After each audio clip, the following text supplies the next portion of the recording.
Capítulo 9.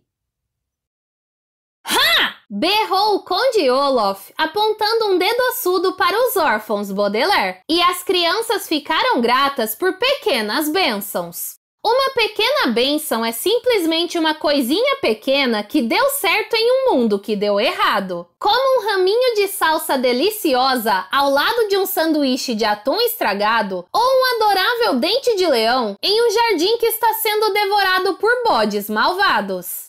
Uma pequena bênção, como um pequeno mata-moscas, provavelmente não será de nenhuma serventia real. Não obstante, os três irmãos, mesmo horrorizados e enojados por verem Olaf novamente, estavam gratos pela pequena bênção de o vilão ter aparentemente perdido o interesse em sua nova risada. Na última vez em que os Baudelaire o viram, ele estava a bordo de um estranho submarino em forma de polvo e tinha desenvolvido uma risada que era igualmente estranha, cheia de fungadelas e guinchos e palavras que por um acaso começavam com a letra H. Mas enquanto o vilão marchava na direção das crianças e dos adultos que lhe seguravam a mão, ficou claro que ele adotara um estilo de riso sucinto. Uma palavra que aqui significa somente a palavra ha. Ha! Ele gritou. Eu sabia que ia encontrar vocês órfãos de novo. Ha! E agora vocês estão nas minhas garras. Ha! Nós não estamos nas suas garras, disse Violet. Apenas aconteceu de estarmos no mesmo recinto. Isso é o que você pensa, órfã, escarneceu ele. Receio que o homem que está segurando a sua mão seja um dos meus associados. Entregue-a para mim, Ernest. Ha! Ha para você também, Olaf, disse Dewey Denoman. Sua voz era firme e confiante, mas Violet sentiu a mão dele tremer na sua. Não sou Ernest, e não vou entregá-la. Bem, então entregue-a, Frank, disse Olaf. Você devia pensar em pentear o seu cabelo de um jeito diferente para que eu pudesse distingui-lo. Também não sou Frank, disse Dewey. Você não pode me enganar, rosnou o Conde Olaf. Não nasci ontem, você sabe. Você é um daqueles gêmeos idiotas. É claro que eu sei disso. Graças a mim, vocês dois são os únicos sobreviventes de toda a família. Trigêmeos estão no sangue da minha família, disse Dewey, e não gêmeos. Sou Dewey Denoman. Com isso, a sobrancelha única do Conde Olaf ergueu-se de espanto. Dewey Denoman, murmurou ele. Então você é uma pessoa real. Eu sempre achei que você fosse uma figura lendária, como unicórnios ou Giuseppe Verdi. Giuseppe Verdi não é uma figura lendária, disse Klaus indignado. É um compositor operístico. Silêncio, traça dos livros, ordenou Olaf. Crianças não devem falar quando adultos estão discutindo. Entreguem os órfãos adultos. Ninguém vai entregar os Baudelaire, disse a juíza Strauss apertando a mão de Klaus. Você não tem direitos legais sobre eles, nem sobre a fortuna deles. Você não pode simplesmente agarrar crianças como se fossem frutas numa fruteira, exclamou Jerome Squalor. É injustiça e não vamos tolerar isso. É melhor vocês se cuidarem, disse o Conde Olaf, estreitando os olhos brilhantes. Tenho associados à espreita por toda parte neste hotel. Nós também, disse Dewey. Muitos voluntários chegaram cedo e em poucas horas as ruas serão invadidas por táxis que trarão pessoas nobres aqui para este hotel. Como você pode ter certeza de que são pessoas nobres? Perguntou o Conde Olaf. Um táxi pode pegar qualquer um que lhe faça sinal. Essas pessoas são nossas associadas, disse Dewey com veemência. Elas não vão nos desapontar. Ha! Disse o Conde Olaf. Não se pode confiar em associados. Meus camaradas me desapontaram mais vezes do que sou capaz de contar. Ora, Ganchinho e Fiona me traíram ainda ontem e deixaram vocês pirralhos escapar. Então me traíram de novo e roubaram o meu submarino. Nós podemos confiar em nossos amigos, disse Violet mansamente, mais do que você pode confiar nos seus.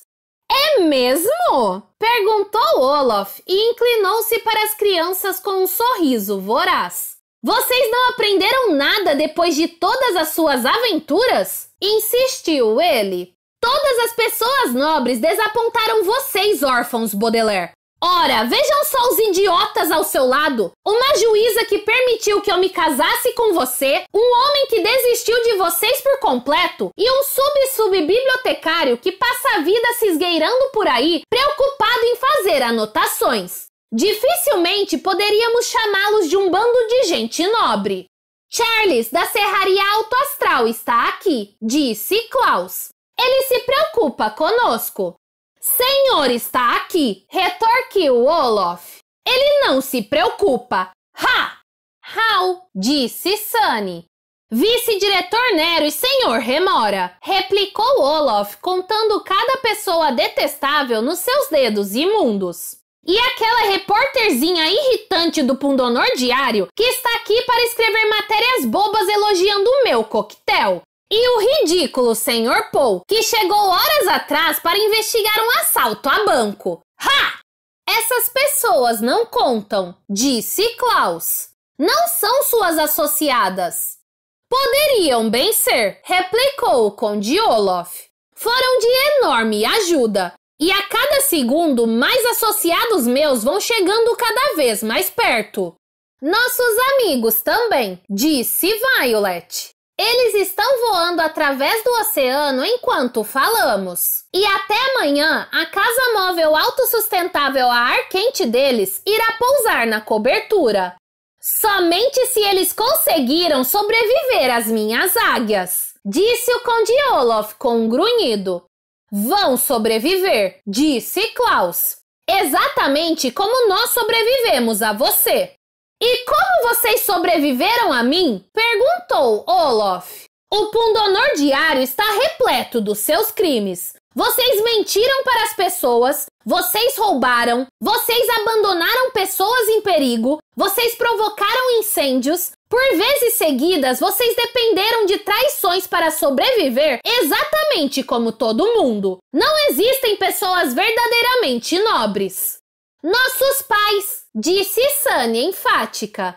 O Conde Olaf pareceu surpreso por Sunny ter falado, e então lançou aos três Baudelaire um sorriso que os fez estremecer. Acho que o sub-bibliotecário não contou a vocês a história de seus pais, disse ele, e uma caixinha de dardos envenenados. Por que não perguntam a ele, órfãos? Por que não perguntam a esse bibliotecário legendário sobre aquela noite fatídica na ópera? Os Baudelaire viraram-se para Dewey, que começara a corar. Mas antes que eles pudessem lhe perguntar qualquer coisa, foram interrompidos por uma voz vinda de um par de portas deslizantes que se abriram silenciosamente. Não lhe perguntem isso, disse Esme Squalor. Tem uma pergunta muito mais importante.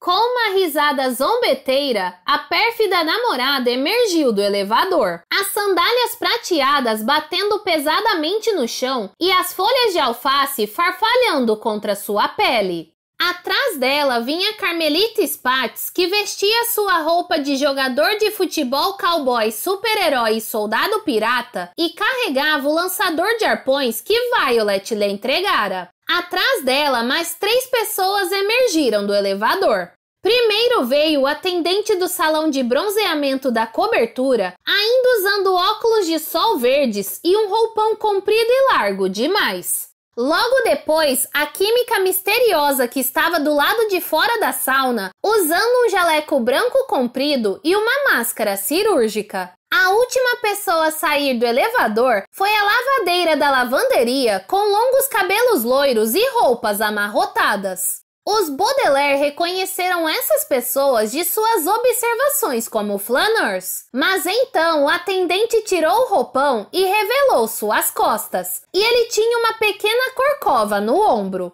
A química tirou a máscara cirúrgica, não com uma das mãos, mas com um dos pés. e a lavadeira se desfez da longa peruca loira com ambas as mãos exatamente ao mesmo tempo. E os 3 irmãos reconheceram os 3 asseclas mais uma vez. Hugo! Exclamou Violet. Colette! Exclamou Klaus. Kevin! Exclamou Sunny. Esmei! Exclamou Jerome. Por que ninguém exclama o meu nome? Perguntou Carmelita, batendo contra o chão uma das suas brilhantes botas azuis. Ela avançou impertigada para Violet, que observou que na arma faltavam 2 dos 4 longos e afiados arpões. Esse tipo de observação pode ser importante para um flaneur, mas é assustador para qualquer leitor deste livro, que provavelmente não quer saber onde irão parar os arpões remanescentes. Eu sou um jogador de futebol cowboy, super-herói e soldado pirata, tripudiou ela para a mais velha dos Baudelaire. E você não passa de uma bisbória! Exclame o meu nome, senão eu atiro em você com este lançador de arpões! Carmelita! Disse Esmei, sua boca prateada se contorcendo numa expressão de choque. Não aponte essa arma para Violet! Esmei tem razão, disse o Conde Olaf. Não desperdice os arpões, podemos precisar deles. Sim! Exclamou Esmei. Sempre há trabalho importante a fazer antes de um coquetel, especialmente se você quer que ele seja o mais in do mundo. Precisamos pôr capas nos sofás e esconder os nossos associados embaixo delas. Precisamos pôr vasos de flores sob o piano e em guias elétricas na fonte. Precisamos pendurar no teto bandeirolas e voluntários. Precisamos pôr música para que as pessoas possam dançar e bloquear as saídas para que elas não possam sair. E mais do que tudo, temos de cozinhar comida in e preparar coquetéis in. Comes e bebes são o aspecto mais importante de todas as ocasiões sociais. E nossas receitas in, o aspecto mais importante de todas as ocasiões sociais não são os comes e bebes. Interrompeu Dewey indignado. É a conversa. Você é quem devia fugir, disse a juíza Strauss. O seu coquetel será cancelado devido ao fato de o anfitrião e a anfitriã estarem sendo levados à justiça na Corte Suprema. Você continua tão tola como quando éramos vizinhos, disse o Conde Olaf.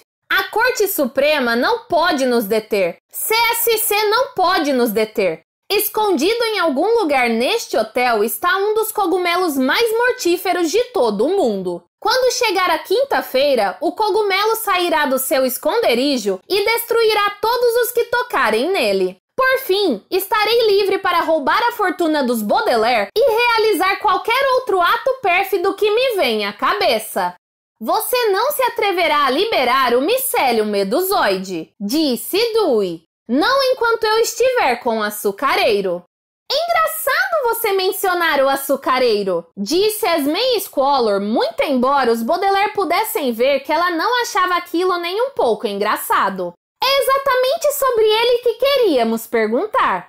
O açucareiro? Perguntou o Conde Olaf com os olhos brilhando muito. Onde está ele? As aberrações lhe dirão, disse Esmei. É verdade, patrão, disse Hugo. Posso ser apenas um corcunda, mas vi Carmelita abater os corvos usando o lançador de arpões que Violet levou para ela. A juíza Strauss voltou-se para Violet atônita. Você entregou o lançador de arpões a Carmelita? Ela perguntou ofegante. Bem, sim, disse Violet. Eu tinha de desempenhar incumbências de concierge como parte do meu disfarce. O lançador de arpões deveria ser mantido longe dos vilões, disse a juíza, e não entregue a eles. Por que Frank não a deteve? Violet lembrou-se de sua insondável conversa com Frank. Acho que ele tentou, disse ela mansamente, mas eu tinha de levar o lançador de arpões para a cobertura. O que mais poderia fazer? Eu acertei 2 corvos, bravateou Carmelita Spatz. Isso quer dizer que o Condinho vai ter de me ensinar a cuspir como um verdadeiro jogador de futebol cowboy, super-herói e soldado pirata. Não se preocupe, querida, disse Esmei. Ele vai ensinar, não vai, Olaf? O Conde Olaf suspirou como se tivesse coisas melhores para fazer em vez de ensinar uma menina a propelir saliva pela boca. Sim, Carmelita, disse ele. Eu vou ensiná-la a cuspir. Colette veio para o centro do palco. Uma expressão que aqui significa deu um passo à frente e contorceu o corpo de uma forma inusitada. Até mesmo uma contorcionista como eu, disse ela, a boca se mexendo embaixo do cotovelo. Pôde ver o que aconteceu quando Carmelita atirou nos corvos. Eles caíram diretamente no papel pega-pássaros que Klaus dependurou do lado de fora da janela. Você dependurou o papel pega-pássaros do lado de fora da janela? Jerome perguntou ao Baudelaire do meio. Ernest mandou fazer isso, disse Klaus, finalmente se dando conta de qual gerente falara com ele na sauna. Tive de obedecer como parte do meu disfarce. Você não pode simplesmente fazer o que qualquer um lhe diz para fazer, disse Jerome. O que mais poderia fazer? Disse Klaus. Quando os corvos atingiram o papel pega-pássaros, disse Kevin gesticulando com uma das mãos e depois com a outra. Eles deixaram cair o açucareiro. Não vi onde ele foi parar, nem com o olho direito, nem com o esquerdo. E me entristece dizer que ambos são igualmente fortes. Mas vi Sunny transformar a porta da lavanderia em uma porta de serramento supravernacular complexo. Ahá! Exclamou o Conde Olaf. O açucareiro deve ter caído dentro do respiro. Ainda não vejo por que tive de me disfarçar de lavadeira, disse Kevin timidamente. Eu poderia ter sido simplesmente um lavadeiro, sem ter de usar esta peruca humilhante. Ou poderia ter sido uma pessoa nobre, Violet não pôde deixar de acrescentar, em vez de espionar um valente voluntário. O que mais poderia fazer? Perguntou Kevin, encolhendo ambos os ombros de modo exatamente igual. Você poderia ser um voluntário, disse Klaus, olhando para todos os seus antigos colegas do parque de diversões. Todos vocês poderiam estar conosco agora, em vez de ajudar o Conde Olaf. Eu jamais poderia ser uma pessoa nobre, disse Hugo tristemente. Tenho uma corcunda nas costas. E eu sou uma contorcionista, disse Colette. Alguém que pode vergar o corpo em formas inusitadas jamais poderia ser um voluntário. CSC jamais aceitaria uma pessoa ambidestra, disse Kevin. É meu destino ser uma pessoa pérfida. Galimatias! Exclamou Sunny. Bobagem! Disse Dewey, que entendera imediatamente o que Sunny tinha dito. Eu mesmo sou ambidestro e consegui fazer algo que preste na vida. Ser pérfido não é o seu destino, é a sua escolha. Fico feliz por você sentir-se assim, disse Esme Squalor. Você tem uma escolha nesse exato momento, Frank. Diga-me onde está o açucareiro, se não... Isto não é uma escolha, disse Dewey, e eu não sou Frank. Esme fechou uma carranca. Então, você tem uma escolha neste exato momento, Ernest. Diga-me onde está o açucareiro, se não... Dewey, disse Sunny. Esme piscou para a mais jovem dos Baudelaire, que notou que os cílios da vilanesca mulher também tinham sido pintados de prateado. O quê? Perguntou ela. É verdade, disse Olaf. Ele é o verdadeiro Sub-Sub. Tudo indica que ele não é legendário como o Verde. É mesmo? Disse Esme Squalor. Então alguém andou realmente catalogando tudo o que aconteceu conosco? Foi a obra da minha vida, disse Dewey. Mais cedo ou mais tarde, todo segredo crucial acaba indo parar no meu catálogo. Então você sabe tudo a respeito do açucareiro? Disse Esme. E do que está dentro dele? Você sabe como aquela coisa era importante e quantas vidas foram perdidas na missão de achá-lo. Você sabe como foi difícil encontrar um recipiente que pudesse contê-lo de modo a protegê-lo e a mantê-lo seguro e atraente. Você sabe o que ele significa para os Baudelaire e o que ele significa para os Snicket. Ela deu um passo para mais perto de Dewey e esticou uma unha prateada, a que tinha a forma de S, até quase cutucar seu olho. E você sabe, disse em uma voz terrível, que ele é meu! Não mais, disse Dewey. Beatrice o roubou de mim! Exclamou Esme. Existem coisas piores, disse Dewey, do que roubar. Com isso, a namorada deu uma risadinha que gelou o sangue dos Baudelaire na veia. Certamente existem, disse ela e marchou na direção de Carmelita Spatz. Com uma unha pontuda, a que tinha forma de M, ela desviou o lançador de arpões e apontou para o trigêmeo. Conte-me como se faz para abrir aquela porta, disse ela. Senão esta menininha vai arpoá-lo. Eu não sou uma menininha! Carmelita lembrou Esme com um jeito antipático. Sou um jogador de futebol, cowboy, super-herói e soldado pirata. E não vou lançar mais arpões até o Condinho me ensinar a cuspir. Você vai fazer o que nós mandamos, Carmelita! Rosnou Olaf. Eu já comprei aquele traje ridículo para você e aquele barco para você ficar à espreita na piscina. Aponte esta arma para Dewey nesse instante. Me ensine a cuspir, disse Carmelita. Aponte a arma. Me ensine a cuspir. Aponte a arma. Me ensine a cuspir. Arma. Cuspir. Arma. Cuspir. Com um rugido rolfenho, o Conde Olaf arrancou brutalmente o lançador de arpões das mãos de Carmelita, derrubando-a no chão. Nunca vou ensinar você a cuspir enquanto for vivo! Urrou ele. Ha!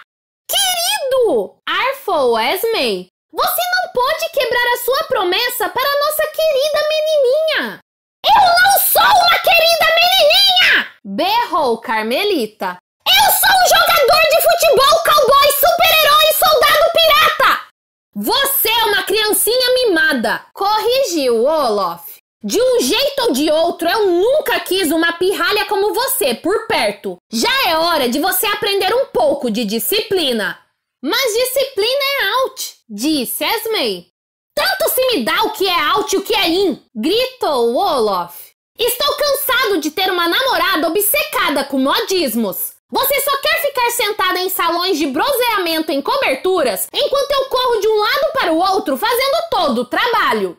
Se eu não estivesse na cobertura, retorquiu Esme, o açucareiro teria sido entregue à CSC. Além disso, eu estava aguardando. Tanto se me dá o que você estava fazendo, disse Olaf. Você está demitida.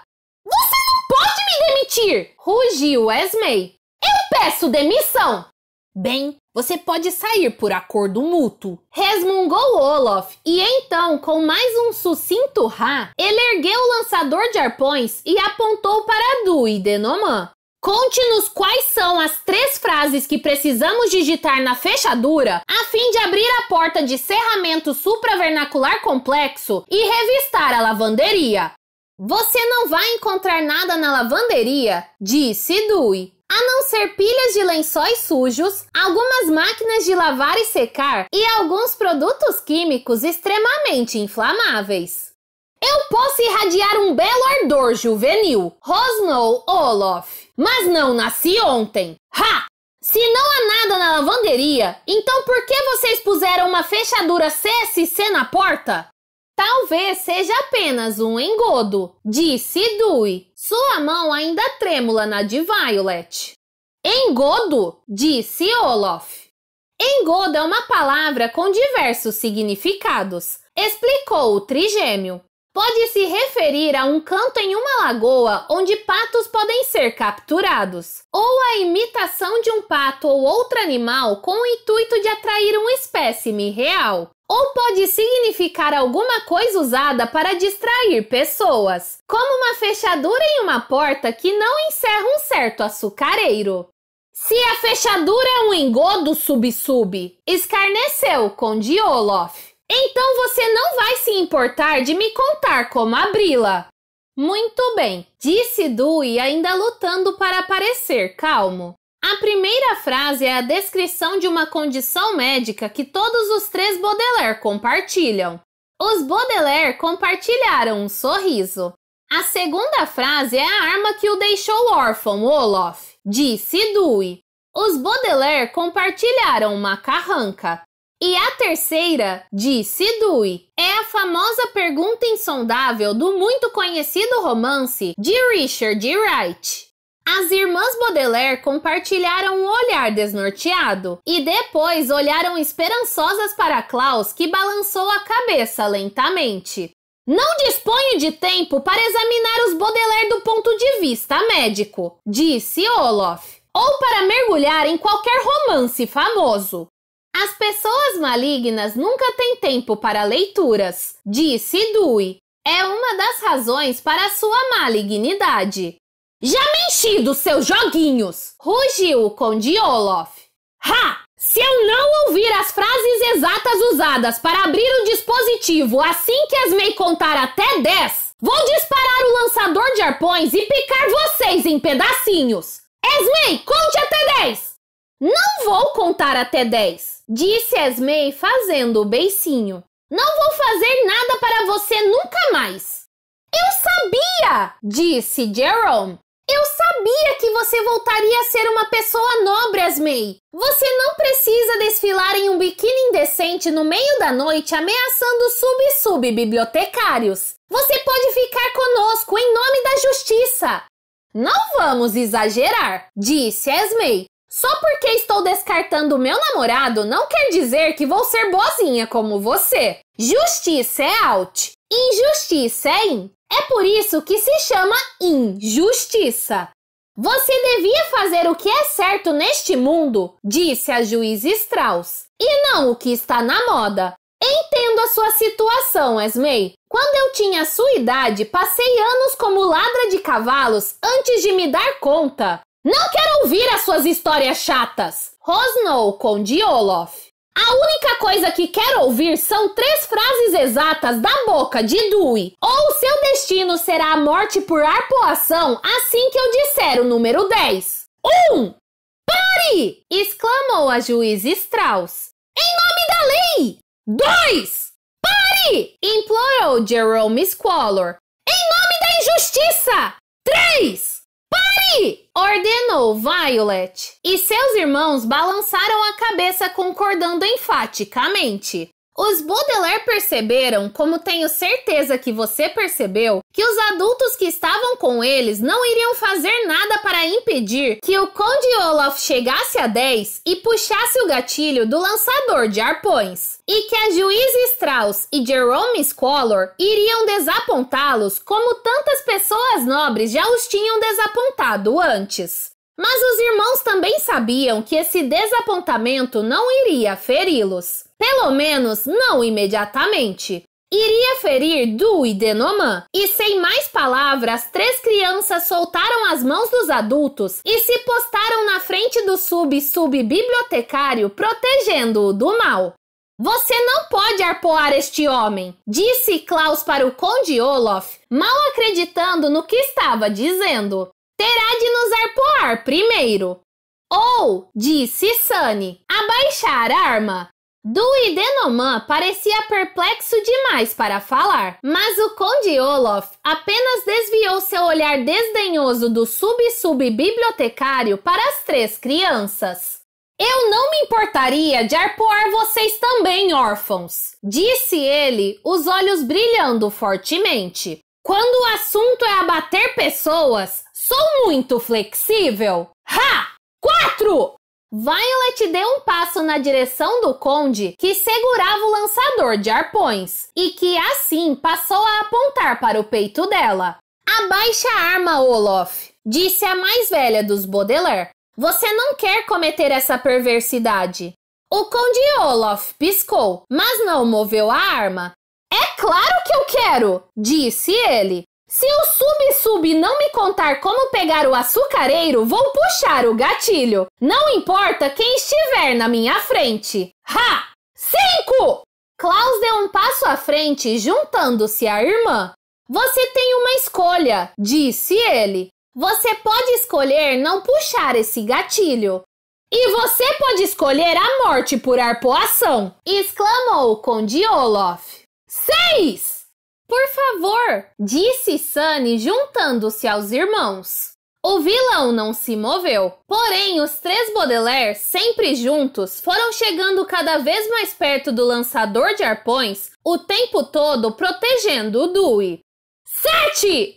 Por favor, disse de novo a mais jovem dos Baudelaire.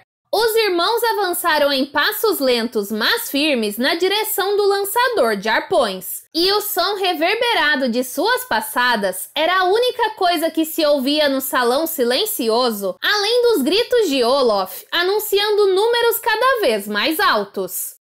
8! Eles chegaram mais perto. 9!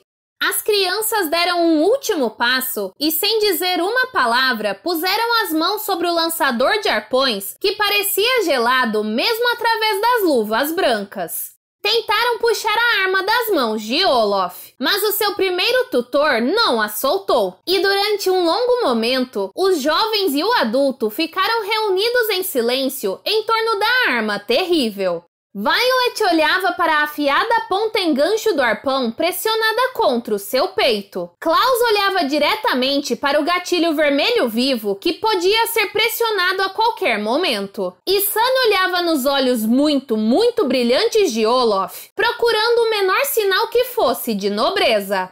O que mais posso fazer? Perguntou o vilão tão mansamente que as crianças não puderam ter certeza se tinham ouvido direito. Dê-nos a arma, disse Violet. Cometer esse ato pérfido não é o seu destino. Dê-nos a arma, disse Klaus. Ser uma pessoa maligna não é o seu destino. La forza del destino, disse Sunny, e então ninguém mais disse nada. O salão estava tão silencioso que os Baudelaire podiam ouvir Olaf inspirando antes de gritar a palavra 10. Mas num instante eles ouviram outro som, especificamente uma tossida muito forte. E num instante tudo mudou, pois esses são os caminhos perversos do mundo. Num instante você pode acender um fósforo e começar um incêndio que pode destruir a vida de incontáveis pessoas. Num instante você pode tirar um bolo do forno e prover sobremesa para incontáveis outras. Num instante, você pode mudar algumas palavras em um poema de Robert Frost e se comunicar com os seus associados através de um código conhecido como clarificação de sibilinos cantares. E num instante, você pode se dar conta de onde alguma coisa está escondida e decidir se vai buscá-la ou se vai mantê-la escondida em um lugar em que nunca mais poderá ser encontrada e então será esquecida por todos, menos algumas figuras lidas e muito perturbadas, que por sua vez são esquecidas. E assim por diante, etc e tal, e mais alguns etc e tal de quebra. Tudo isso pode acontecer num instante, como se um único instante fosse um enorme recipiente capaz de conter incontáveis segredos protegidos e em segurança e de modo atraente, tal como os incontáveis segredos contidos no Hotel Desenlace ou no catálogo subaquático oculto em seu ondulante reflexo. Naquele instante, contudo, no enorme saguão do hotel, os órfãos Baudelaire ouviram uma tossida tão forte quanto familiar. E naquele instante, o Conde Olaf virou-se para ver quem vinha caminhando pelo saguão e apressadamente empurrou o lançador de arpões para as mãos dos Baudelaire ao reconhecer a figura usando um pijama com desenhos de dinheiro por toda parte e com uma expressão desnorteada no rosto. Naquele instante, os 3 irmãos agarraram a arma, sentindo seu peso pesado e escuro nas mãos. E naquele instante, o lançador de arpões escorregou das mãos deles e caiu ruidosamente no piso de madeira verde. E naquele instante, eles ouviram o gatilho vermelho fazer clique. E naquele instante, o penúltimo arpão foi disparado com um vupt e saiu voando através do enorme recinto abobadado, atingindo alguém com um golpe letal. Uma frase que aqui significa matando uma das pessoas que estavam no recinto.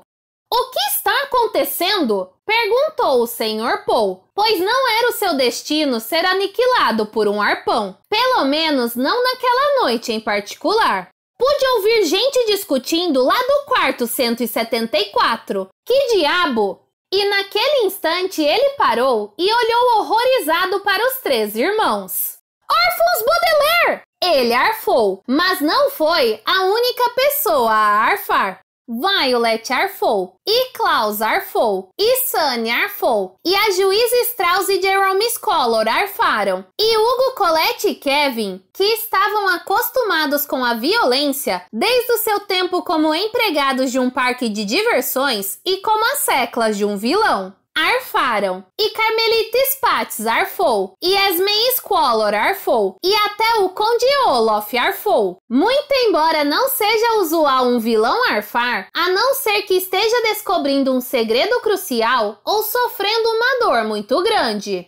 Mas foi Dewey Denoman quem arfou mais alto até do que os nada bons que reboaram por todo o hotel quando o relógio bateu 2 horas. Nada bom, soou o relógio. Porém, tudo que os Baudelaire ouviram foi a arfada doída e sufocada de Dewey quando ele recuou tropicando pelo saguão, uma das mãos no peito e a outra agarrando a extremidade do arpão que se projetava do seu corpo em um ângulo bizarro, como um canudinho de refresco ou um reflexo de um dos braços magrelos de Dewey.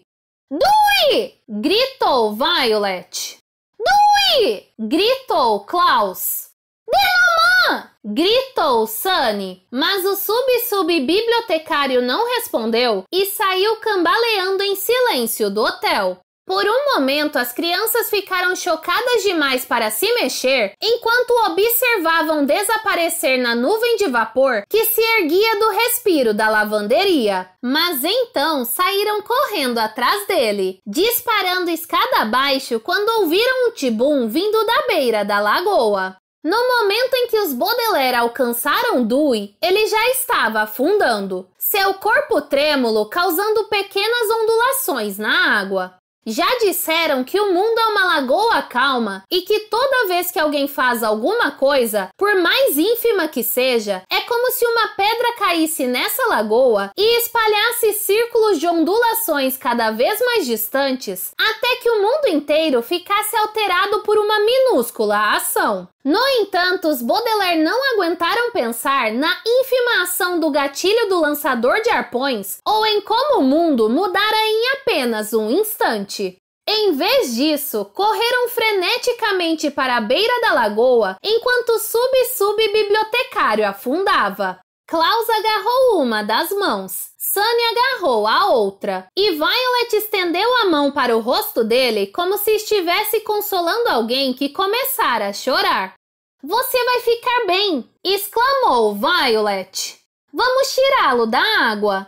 Dewey sacudiu a cabeça e fez uma carranca terrível para as crianças, como se estivesse tentando falar, mas não conseguisse encontrar as palavras.